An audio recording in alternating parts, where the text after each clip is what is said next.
कैसे हैं आप लोग? मेरी आवाज सुनाई दे रही है सबको? Yes sir. चलिए ठीक है। पिछले क्लास में हम लोग पढ़ रहे थे फर्टिलाइजेशन एंड इम्प्लांटेशन, यही पढ़ रहे थे ना। बायो का चैप्टर चल रहा था, फर्टिलाइजेशन एंड इम्प्लांटेशन।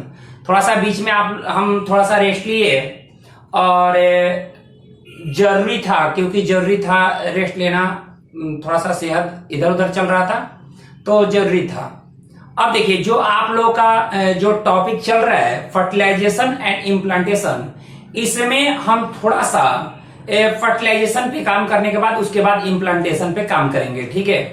फर्टिलाइजेशन लगभग एक बार बता दिए थे, एक बार आप लोग को इसका रिवीजन कराते हैं और फिर उसके बाद हम बात करेंगे इम्प्लांटेशन की। तो आप हेडिंग डालिए फर्टिलाइजेशन, डायग्राम में इसको बनाते जाएंगे और काम करते जाएंगे। अगर डाल दिए होंगे तो अच्छी बात है।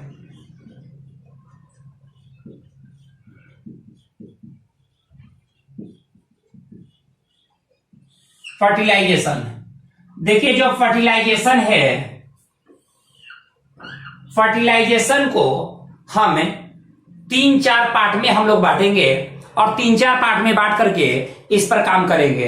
पहला जो होगा वो होगा arrival of ovum.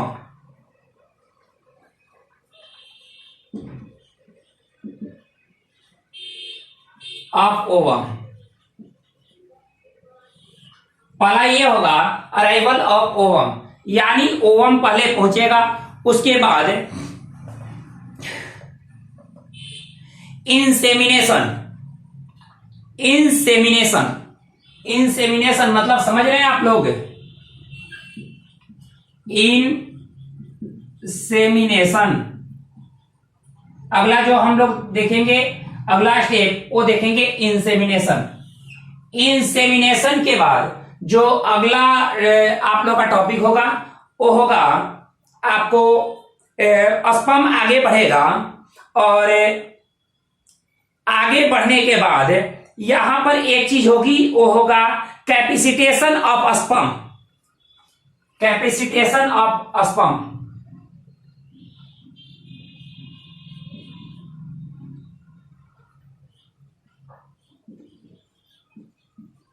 Capacitation of sperm. और जो लास्ट आप लोगों को पढ़ाएंगे वो होगा आपको फ्यूजन ऑफ गैमेट्स है, इसको देखेंगे।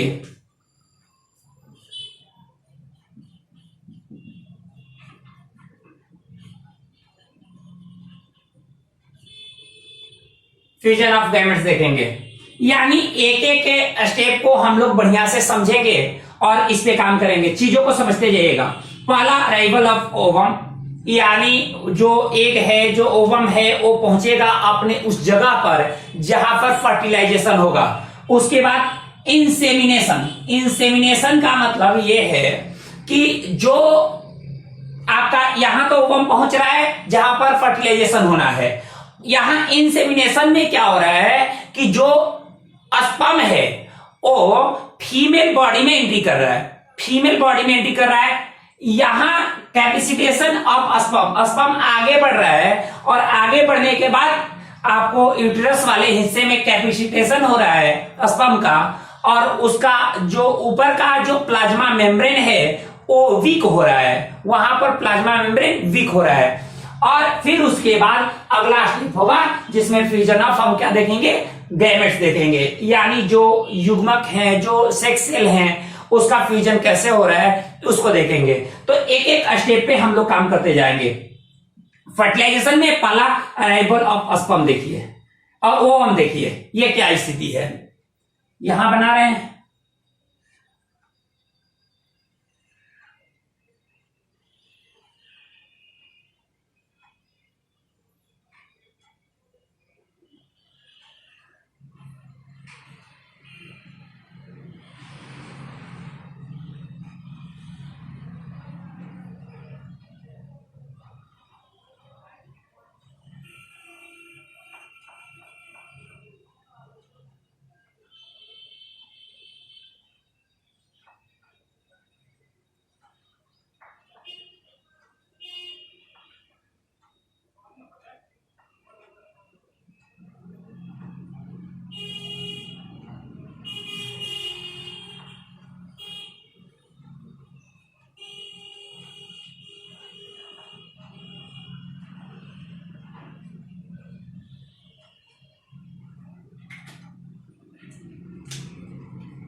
अब देखिए नॉर्मली मैंने एक स्ट्रक्चर बनाया जो फीमेल रिप्रोडक्टिव ऑर्गन्स है, इसमें ये है ओवरी, ये है आपका ओवरी,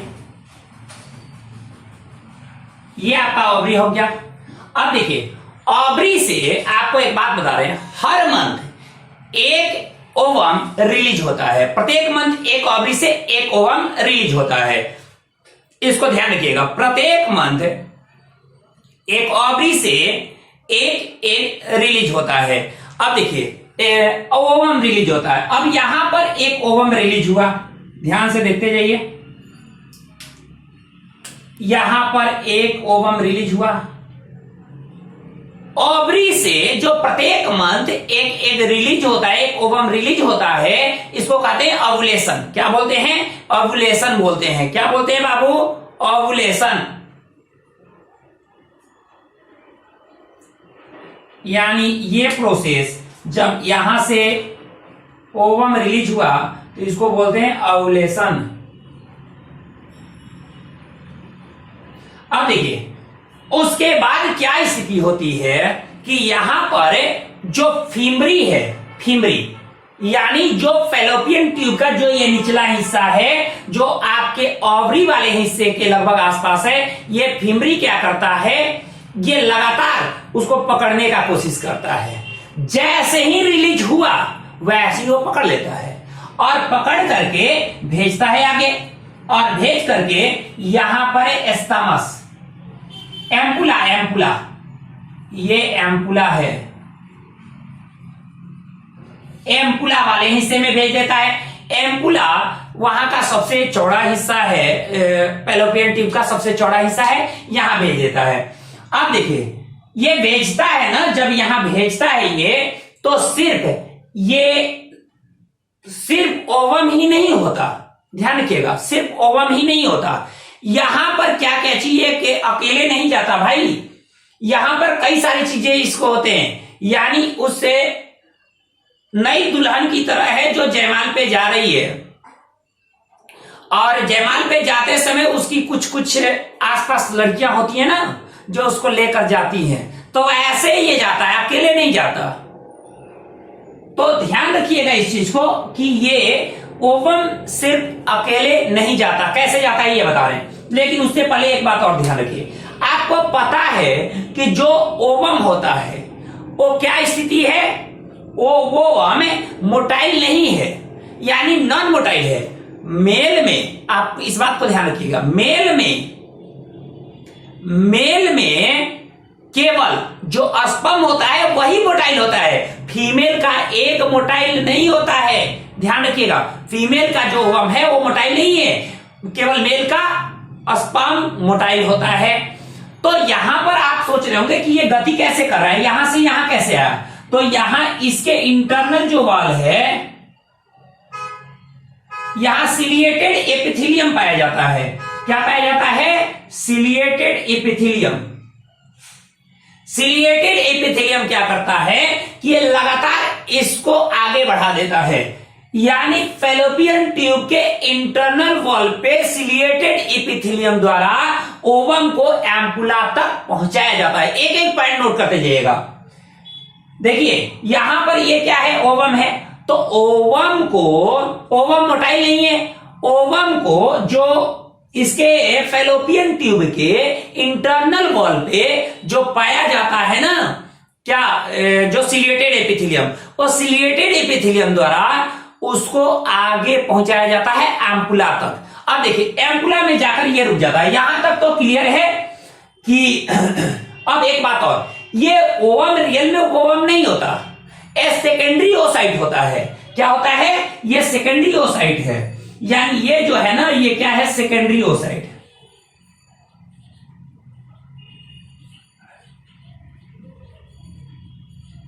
ये सेकेंडरी ओसाइट है, इस बात को ध्यान रखिएगा। ये क्या है? सेकेंडरी ओसाइट है, यानी अभी ओवम के ये रूप में नहीं आया है। मियोसिस फर्स्ट के बाद मियोसिस सेकेंड अभी नहीं हुआ रहता है, और इस बात को ध्यान रखिएगा।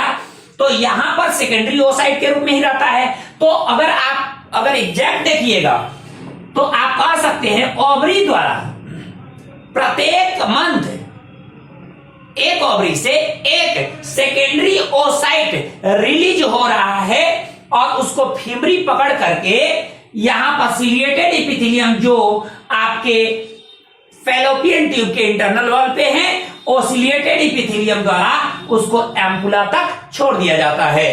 अब बात आ गई कि जो एम्पुला में पहुंचा जो सेकेंडरी ओसाइट, वो हम क्या बोले, वो सिंगल नहीं होता, अकेले ऐसे ही नहीं होता, वो क्या होता है, उस दुल्हन की तरह होता है जो जयमाल पे जाती है ना। एक जगह गए थे तो देखे कि अभी तो शादी का समय चल रहा है भाई, तो आप लोग जाते होंगे तो देखते होंगे महिलाएं जो लड़कियां हैं वो तो गई भी होंगी, दुल्हन अकेले नहीं जाती है, ठीक है, पता नहीं गिरने का डर रहता है क्या, अब जो भी हो तो अकेले नहीं जाती, वो क्या 2-4 उसके साथ लेकर जाती हैं, ठीक है, वो हेल्पर टाइप से लेकर जाती हैं। अब जो भी वहां पे गतिविधियां होती है ना, वो लोग हेल्प करती हैं, ठीक है। तो उधर से जो लड़का वाला है, जो लड़का है, जो दुल्हा है, वो दुल्हन पे तो नजर आता ही है, आसपास के इन्वायरमेंट पे भी नजर आता है। ऐसी स्थितियां रहती है, ठीक है। तो एक बात आपको बता रहे हैं, ये ठीक वैसे ही है कि ओवरी से जो रिलीज हुआ सेकेंडरी ओसाइट है वो सिर्फ अकेले नहीं है, उसके साथ कई सारी चीजें हैं जिसको लेकर के वो आगे बढ़ता है। अब देखिए क्या क्या चीजें हैं उसके साथ, मतलब ये सेकेंडरी ओसाइट के साथ क्या क्या चीजें हैं इसको हम देखते हैं। अभी हम पढ़ा रहे हैं अराइवल ऑफ ओवम, ओवम पहुंचा कहां, एम्पुला में। अब हम कह रहे हैं कि इस ओवम के साथ क्या क्या चीजें हैं, तो देखिए इसको देखते हैं। देखिए बाबू एक बात बता रहे हैं, ओवम जो है ना, ओवम की अगर स्थिति देखिएगा तो ओवम अकेले तो है नहीं, ओवम अकेले नहीं है, यहां पर कई सारी चीजें होती हैं, कई सारी चीजें रहती हैं जो कि आपको ध्यान रखना होगा। इसको ध्यान रखना होगा कि कौन कौन सी चीजें होती हैं यहां, तो एक एक चीजों को देखिए।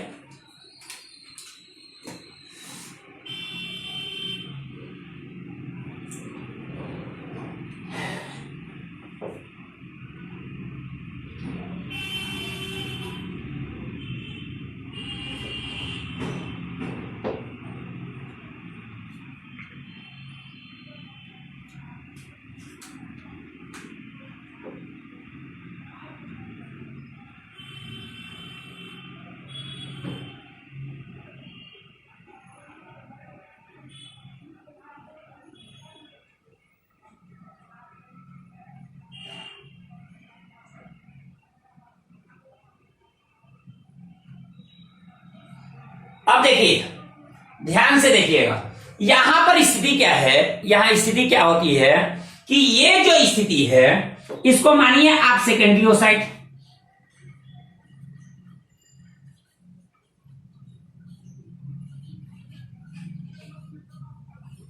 सेकेंडरी ओसाइट हो गया ये। उसके बाद ये वाला जो हिस्सा होता है ना, ये वाला, ये एक आप ऐसे देखिएगा तो एक नॉन सेलुलर ये मेम्ब्रेन है जिसको जोआ पेलिसिडा बोला जाता है। क्या बोला जाता है, जोआ पेलिसिडा बोला जाता है। तो जोना पेलिसिडा, जोना सीडा बोला जाता है, ये नॉन सेलुलर लेयर है। उसके बाद जो सबसे ये किनारे वाला लेयर है, ये आप ध्यान रखिएगा, ऐसे ग्रेनुलोसा सेल तो नहीं है एग्जैक्ट, इसको कहा जाता है कोरोना रेडिएटा, इसको कोरोना रेडिएटा बोला जाता है।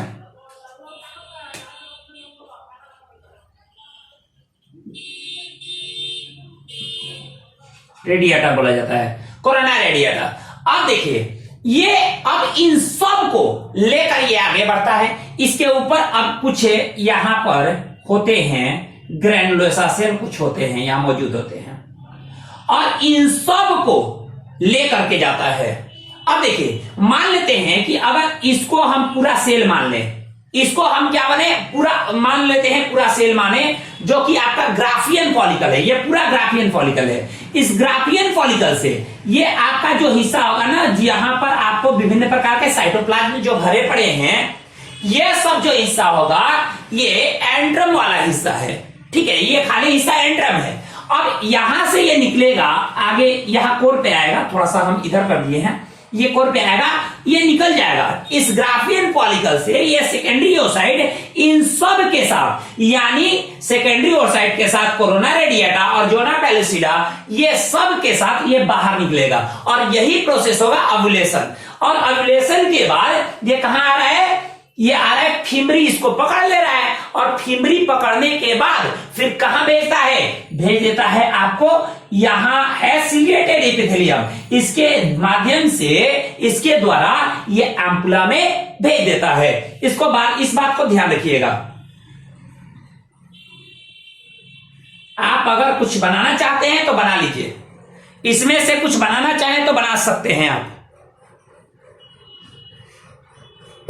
ध्यान रखिएगा, जोना पेलुसिडा क्या है, नॉन सेलुलर मेम्ब्रेन है, ये प्रोटीन और कार्बोहाइड्रेट का बना हुआ है। ध्यान रखिएगा, zona pellucida non cellular membrane है, ये प्रोटीन और कार्बोहाइड्रेट का बना हुआ है। यहां पे आप नोट कर लीजिए, zona pellucida non cellular membrane है जो कि प्रोटीन और कार्बोहाइड्रेट का बना हुआ है।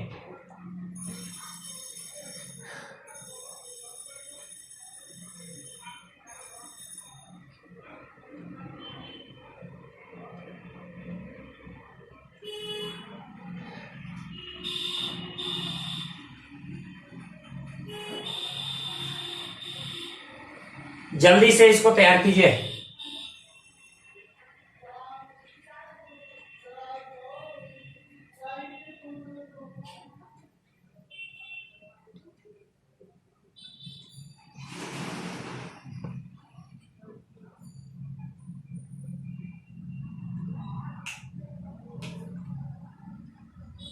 चलिए, अराइवल ऑफ ओवम लगभग कंप्लीट हो गया, जिसमें मैंने ये बताया कि ओवम सिर्फ अकेले नहीं जा रहा है, ओवम के रूप में ये नहीं है, ये क्या है, सेकेंडरी ओसाइट है जो ग्राफियन फॉलिकल से निकलता है। उसके साथ साथ जोना पेलुसिडा और कोरोना रेडिएटा, ये सब कुछ ग्रैनुलोसा सेल, ये सारे कुछ होते हैं और ये जैसे ही निकलता है उसको हम ओव्यूलेशन बोलते हैं। ग्राफियन फॉलिकल से जैसे निकलेगा उसको क्या बोलेंगे, ओव्यूलेशन बोलेंगे।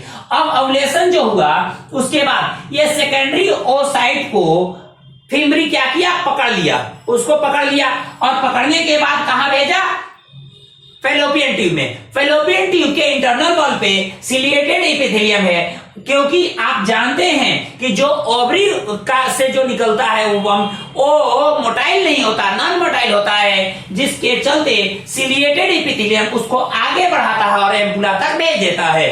ये हुआ आपको अराइवल ऑफ ओवम। ओवम अपने जगह तक पहुंच गया जहां पर फर्टिलाइजेशन होना है, और कहां फर्टिलाइजेशन होता है, एम्पुला में। कहां होता है, एम्पुला में होता है, इस बात को ध्यान रखिएगा। अब आगे बढ़ते हैं, इंसेमिनेशन के बारे में देखते हैं।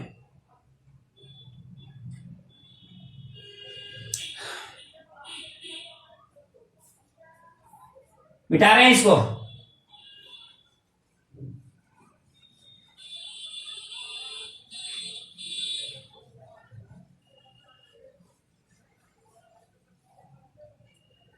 देखिए, इंसेमिनेशन क्या होता है, जब ये है आपका फीमेल रिप्रोडक्टिव ऑर्गन्स और यहां पर एम्पुला में पहुंच गया है आपका सेकेंडरी ओसाइट।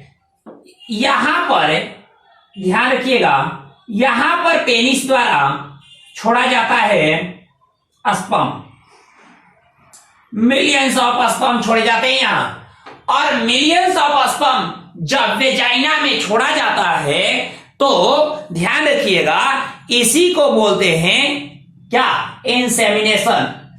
इंसेमिनेशन क्या है, तो ध्यान रखिएगा, इंसेमिनेशन क्या है कि जब स्पर्म फीमेल के बॉडी के वेजाइना वाले पार्ट में जैसे प्रवेश करता है उसको इंसेमिनेशन बोला जाता है। अब देखिए, कभी कभी ऐसा होता है, कभी कभी ऐसा होता है कि इन स्पर्म का सिक्रेशन हो रहा है, यहां पर नहीं हो पाता।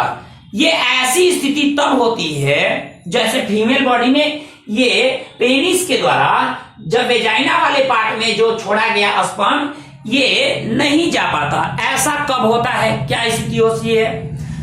देखिए यहां पर हम क्या बोले, पहला चीज बोले कि पेनिस द्वारा फीमेल के वेजाइना वाले पार्ट में इजैकुलेट किया जाता है क्या, स्पर्म। लगभग 200-300 मिलियन स्पर्म इजैकुलेट किए जाते हैं वन टाइम्स में। लेकिन हम ये बताएं कि अगर मान लेते हैं कि अगर ऐसा हुआ कि ये स्पर्म बॉडी में प्रवेश नहीं कर पाया, ऐसे नेचुरली अगर मान के प्रवेश नहीं पाया, इरेक्शन नहीं हुआ, तो ये स्थिति में क्या होगा कि आर्टिफिशियल आपको इंसेमिनेशन कराया जा सकता है, प्रवेश कराया जा सकता है, जैसे स्पर्म को लेकर के सिरिंज से और फिर उसको वेजाइना तक छोड़ दिया जाएगा।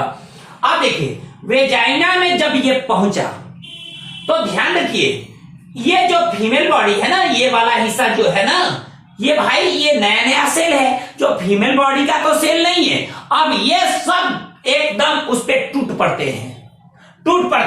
पहले तो ये जो वेजाइना वाला पार्ट है उसको पीएच मान में देखे तो ये एसिड है वहां पे, क्योंकि यूरिन ये पेशाब का रास्ता है भाई, तो जिसके चलते यहां पीएच मान वो एसिड के फॉर्म में है।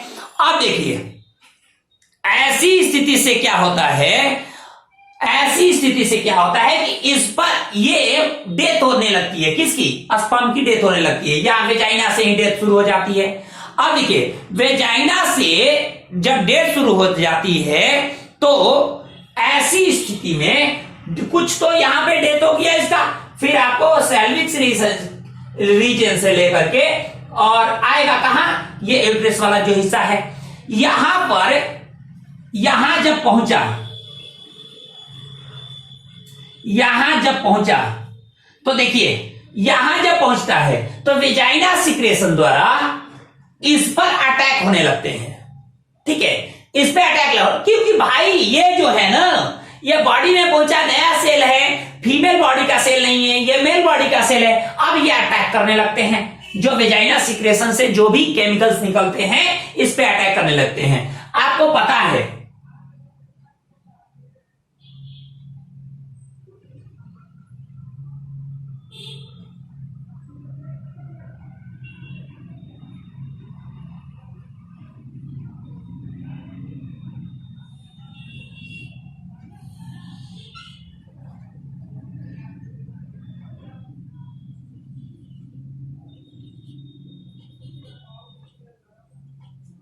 अब देखिए आपको पता है माइटोकॉन्ड्रिया वाला हिस्सा यहां होता है, ये आपको नेक वाला क्षेत्र है, एरिया है, न्यूक्लियस, और ये है आपको क्या, एंजाइम है।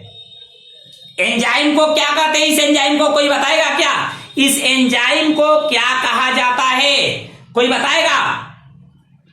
जो एंजाइम यहां मौजूद है इसको क्या कहा जाता है, कोई बच्चे बताइए।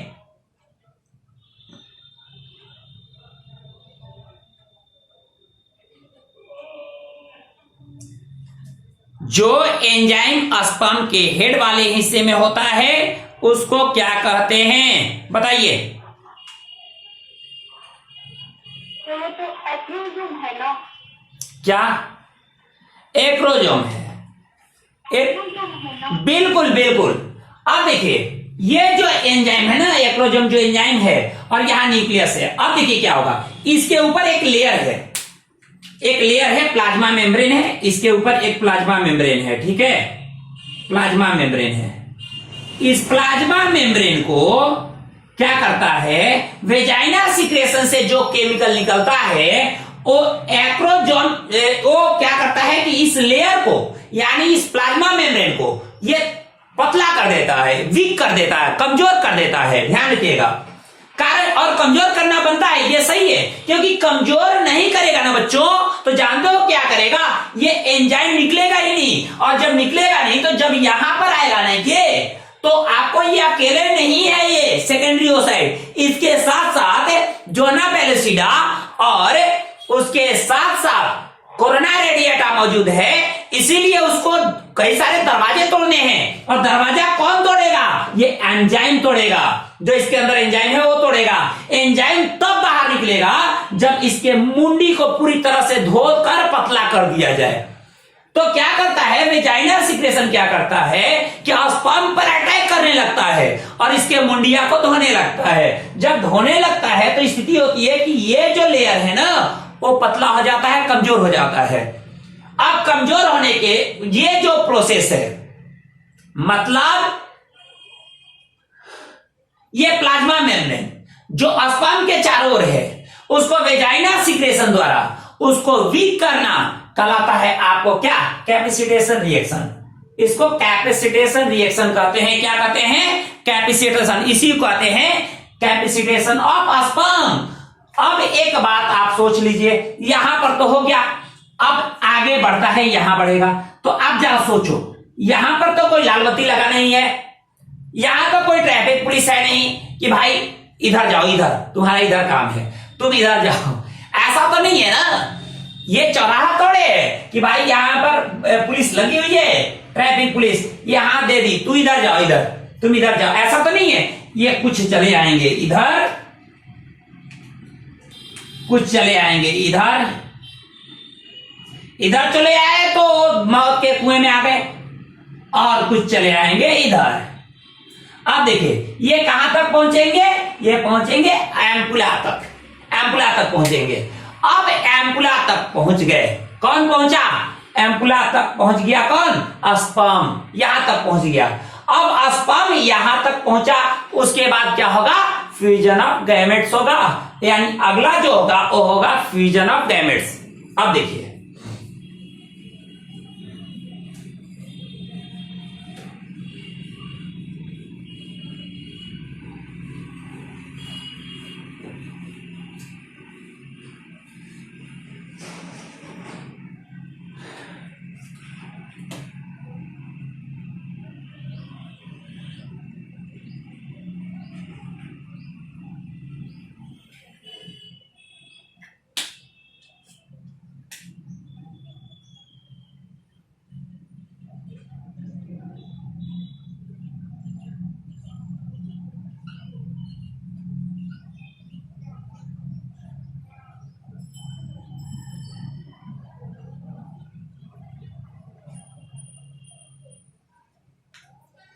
अब इसको ध्यान से देखते जाइए। ये वाला जो हिस्सा है, ये वाला जो हिस्सा है, इसको अगर कहें एक और इसको बनाते हैं, एक पहले नॉन सेलुलर मेम्ब्रेन है, और इस नॉन सेलुलर मेम्ब्रेन को ध्यान रखिएगा क्या कहा जाता है? इसको कहा जाता है जोना पेलुसिडा।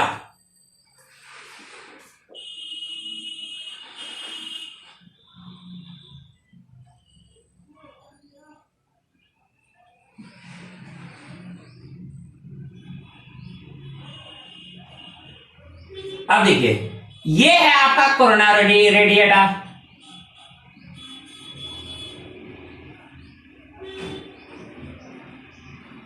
अब देखिए यहां पर है आपका, ये आपका वोमल हिस्सा है। एक मिनट,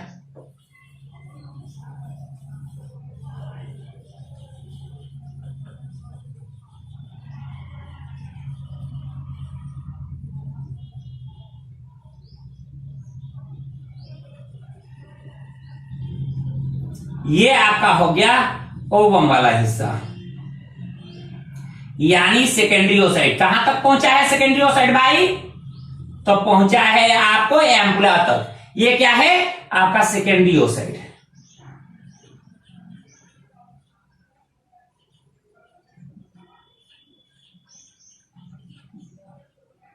सेकेंडरी ओसाइड है। अब देखिए ये सेकेंडरी ओसाइड हो गया, ये कोरोना रेडिएटा हो गया, ये जोना पेलिसिडा हो गया। अब देखिए खास करके ये जितने भी मौजूद हैं यहां पे, यानी चाहे वो जोना पेलिसिडा हो, चाहे कोरोना रेडिएटा हो, या आपको कहा जाए तो ये जो सेकेंडरी ओसाइड है, अभी सेकेंडरी ओसाइड में मियोसिस सेकेंड शुरू नहीं हुआ है।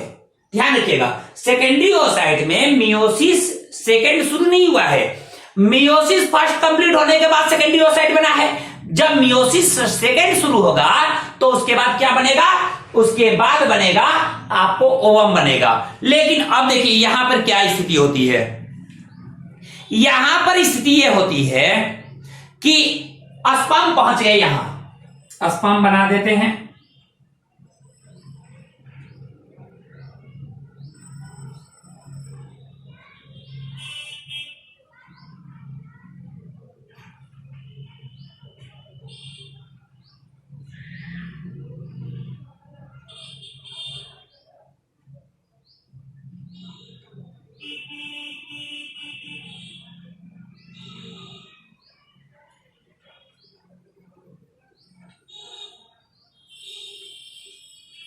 स्पर्म पहुंच गए यहां पर।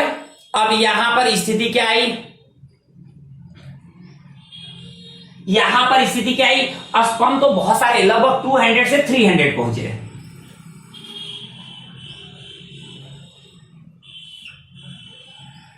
अब 200 से 300 यहां स्पर्म पहुंचे हैं, जबकि जब ये वेजाइना में एंट्री किए थे तो कितने थे जी, वेजाइना में लगभग 200 से 300 मिलियन थे।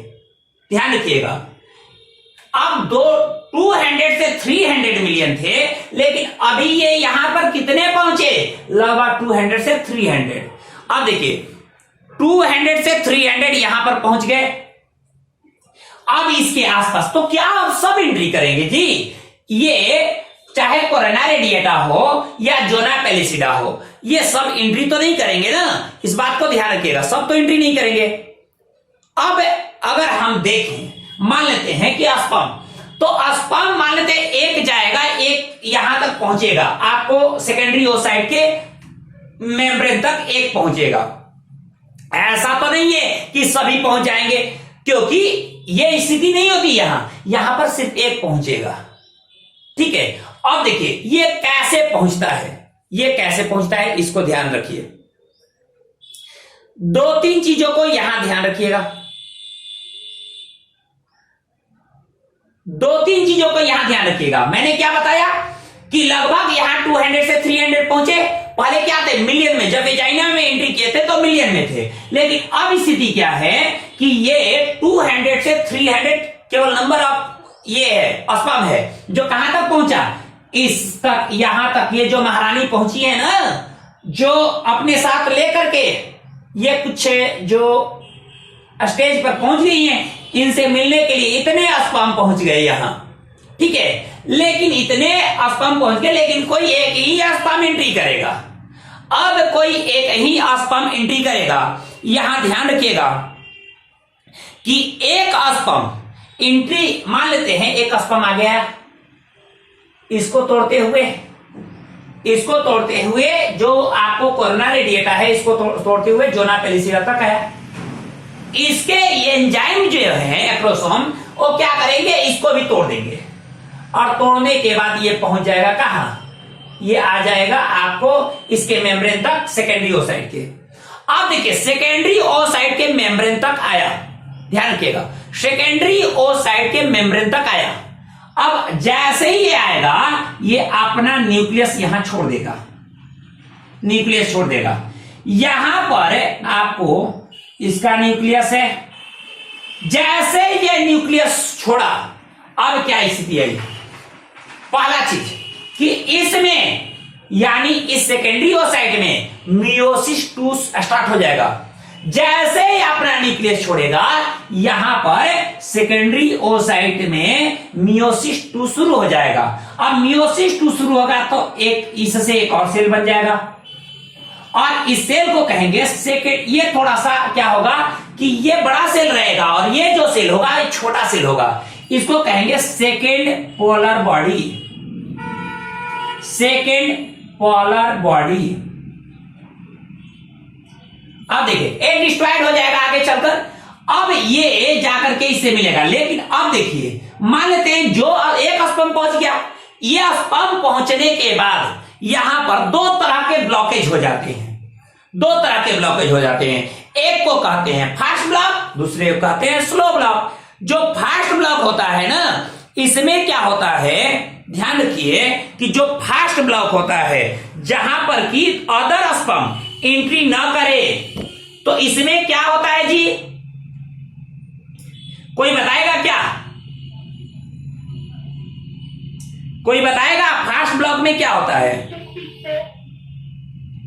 जी बोलिए।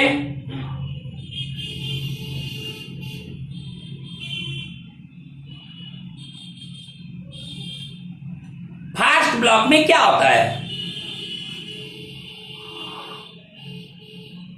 फास्ट ब्लॉक का मतलब यहां पर ये देखिए, मैंने ये बोला कि जब एक स्पर्म एंट्री कर जाता है तो यहां पर क्या होता है ना, दो प्रकार के ब्लॉकेज लग जाते हैं ताकि दूसरा स्पर्म एंट्री ना करे। ठीक है, क्योंकि मान लेते हैं कि एक स्पर्म एंट्री कर गया तो दूसरे की अब जरूरत है नहीं, तो जैसे ही न्यूक्लियस छोड़ा, जैसे ही ये सेकेंडरी ओसाइट तक पहुंचा एक स्पर्म, तो एक दो तरह के ब्लॉकेज लगते हैं। अब दो तरह के जो ब्लॉकेज लगते हैं तो एक ब्लॉक को हम कहते हैं फास्ट ब्लॉक और दूसरे को कहते हैं स्लो ब्लॉक। अब कोई इसके बारे में बताएगा क्या? फास्ट ब्लॉक क्या है, स्लो ब्लॉक क्या है? कोई बताए?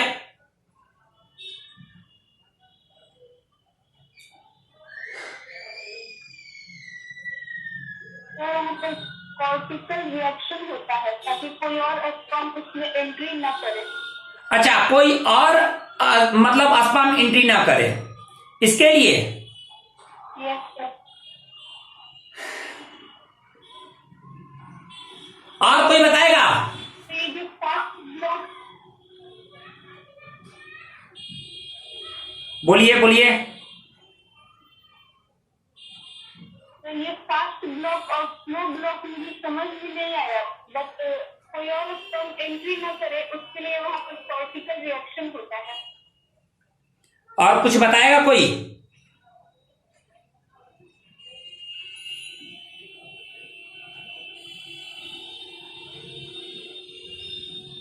बोलिए बोलिए।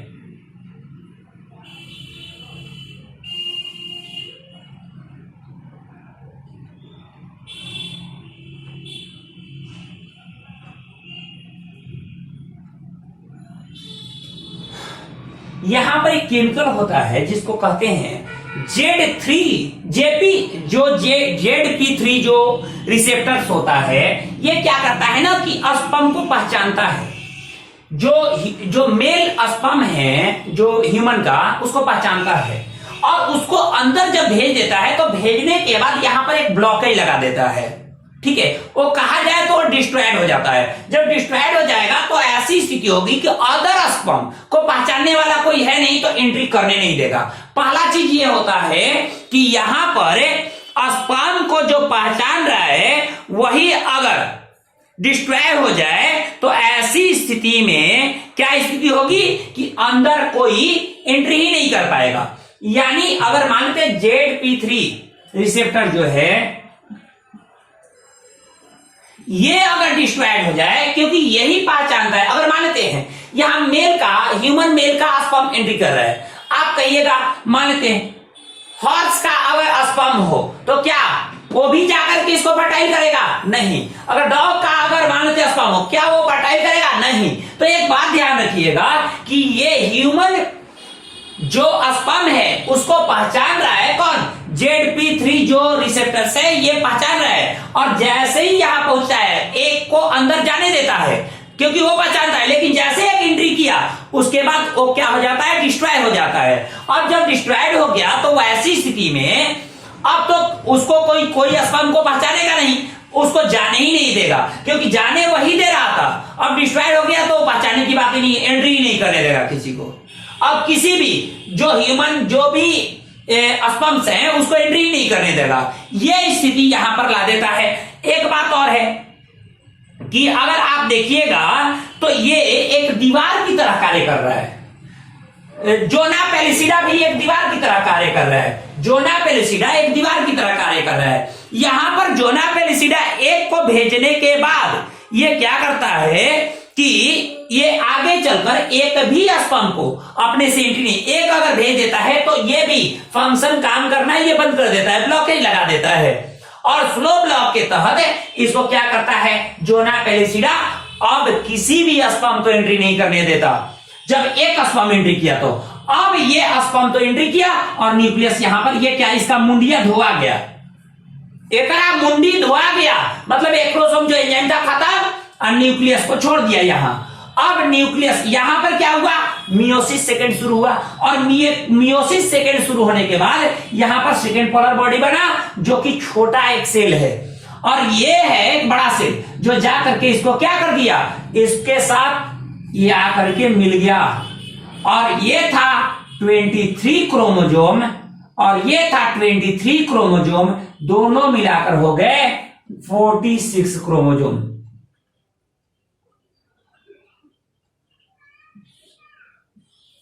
और ये हो गया डिप्लॉयड। अभी तक क्या था, अभी हैप्लॉयड था, अभी सेक्स सेल क्या थे, हैप्लॉयड थे, लेकिन जैसे ही वो जाइगोट का फॉर्म लेता है वो डिप्लॉयड हो जाता है।